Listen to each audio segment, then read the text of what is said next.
This is the story of a man named Stanley. Stanley worked for a company in a big building where he was employee number 427. Employee number 427's job was simple. He sat at his desk in room 427 and he pushed buttons on a keyboard. Orders came to him through a monitor next to his desk, telling him what buttons to push, how long to push them, and in what order. This is what employee 427 did every day of every month of every year. And although others might have considered it soul-rending, Stanley relished every moment that the orders came in, as though he had been made exactly for this job. And Stanley was happy.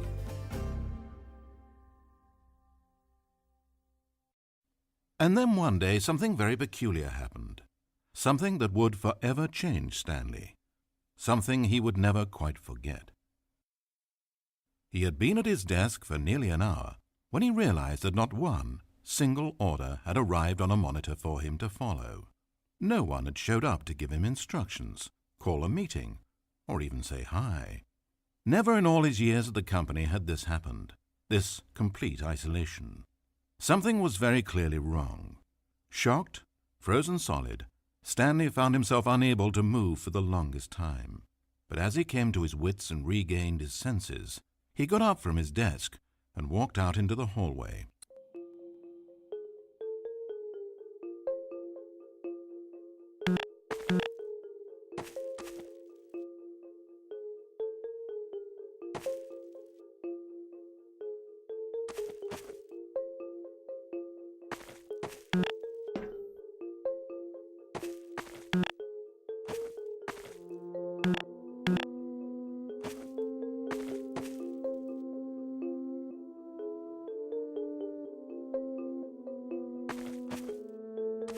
Stanley decided to go to the staff lounge to check on his co-workers. He never functioned well by himself and constantly needed support and guidance from others, so the thought of total solitude was terrifying to him.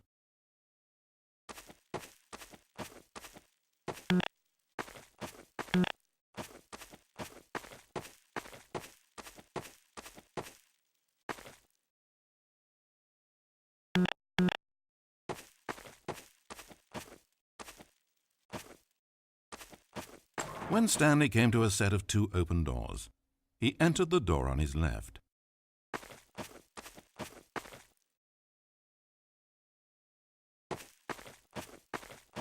This was not the correct way to the employee lounge, and Stanley knew it perfectly well. So he turned left at the first open door and walked back in the right direction.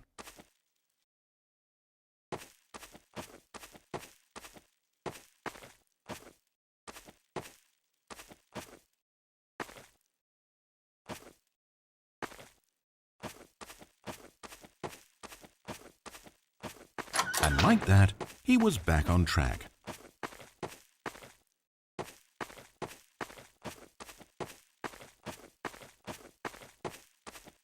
As Stanley entered the lounge, he was horrified to find not a single person here.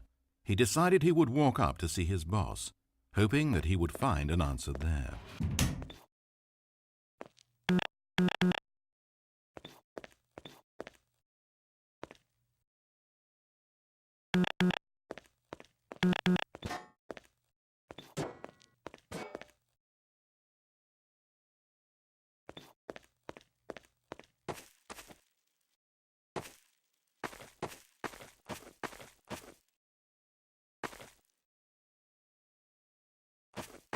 Coming to a staircase, Stanley walked upstairs to his boss's office.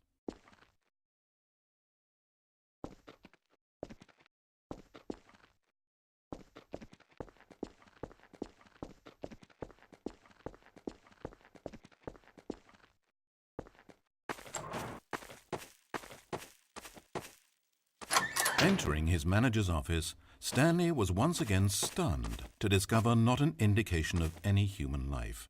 It was at this point that he began to feel dizzy and a little sick, and even thought he might pass out when suddenly he noticed a keypad next to the filing cabinet in the corner of his boss's office. Stanley had never seen this panel before and had no idea what combination of numbers would produce any result.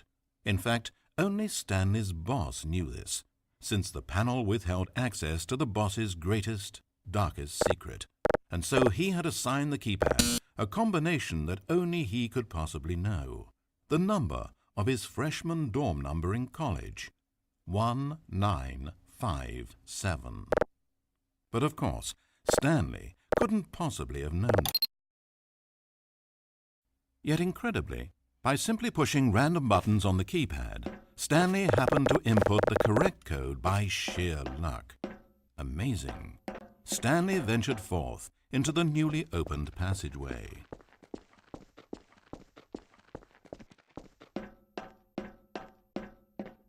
As he drew deeper into the bowels of the building, Stanley had no idea where he was or what this place held.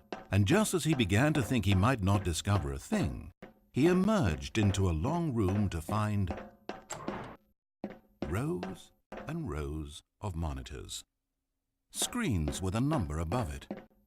Stanley noticed, however, that these were not random numbers, but the number of employees who worked in the building, his co-workers. Even his own number, 427, had a place on the wall. But why a setup so elaborate, he asked. Was this simple surveillance or something even more? And as if in answer to his question, the wall slid open before him, revealing the ultimate truth of the situation.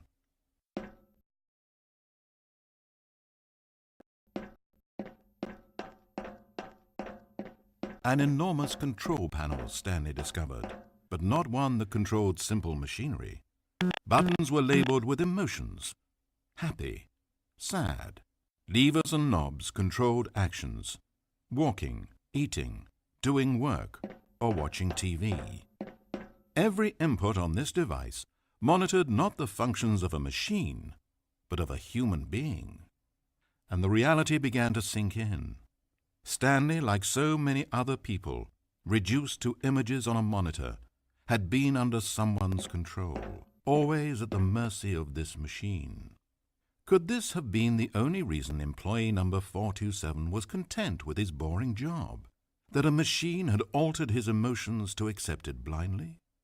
He began to feel an unbridled rage, and at the peak of his anger, something happened. A spark.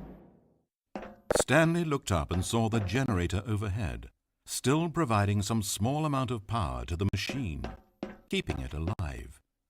And knowing that this generator was all that kept the controls running, Stanley moved to the ladder in the back of the room and began to climb towards the rafters.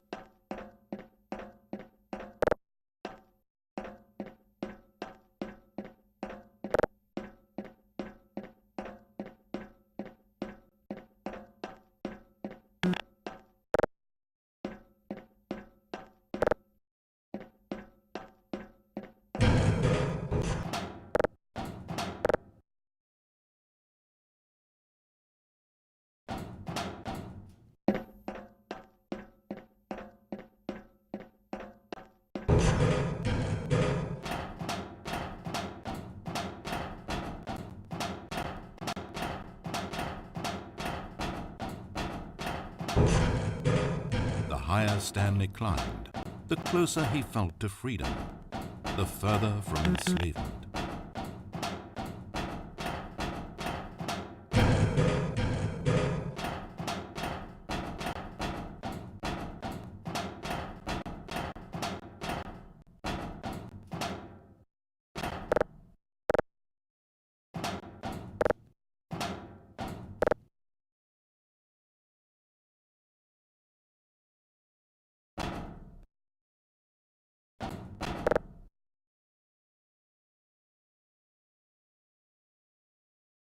Blackness, power gone, all alone, and then...